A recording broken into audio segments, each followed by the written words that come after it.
At mga kapuso, kaugnay pa rin ng ating Bantay Bagyo, makakaprem natin live ngayong umaga si Miss Chenel Dominguez, weather specialist mula sa Pag-asa. Miss Chenel, magandang umaga po. Magandang umaga din po sa inyo at magandang umaga din po sa mga taga-subaybay po natin. Kailan po lalabas ng PAR itong si Bagyong Ophel?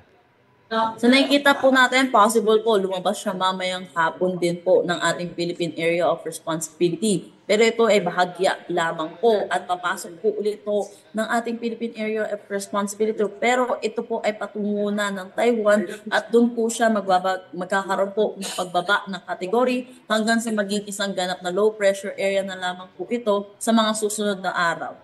Ano po yung dahilan? Bakit papasok ulit ng PAR itong si Bagyong Ophel?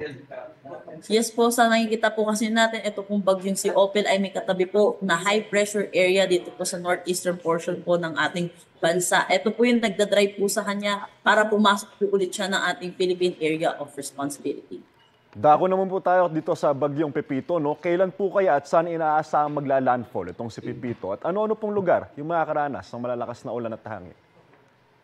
So, ayon po sa nilabas po natin Tropical Cyclone Bulletin kanina 5 a.m., possible po ang kanyang landfall dito sa eastern section po ng Southern Luzon or Central Luzon. So may kita din po natin malaki din po yung count of uncertainty po natin, pero regardless po kung saan po siya magla-landfall, ay pinapaalalahanan na po natin ang mga kababayan po natin sa posibleng epekto po nito na malakas din ng mga pag-ulan at pagtaas din po natin ng pinakamataas ng tropical cyclone signal, which is number 5, dahil sa nakikita po natin possible po ang kanyang intensification hanggang super typhoon category.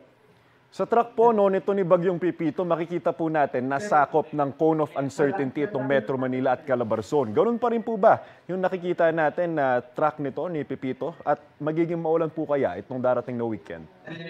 Yes po, sa nakikita kasi natin sa track po natin, tatawid po siya ng ating kalupaan and close dito rin po sa Metro Manila at mga karatig lugar po natin. Kaya asahan din po natin by weekend, makakaroon na po tayo ng mga pag-ulan and then possible din po, magtaas din po tayo ng mga tropical cyclone wind signal dito po sa Metro Manila at mga karatig po nating lugar.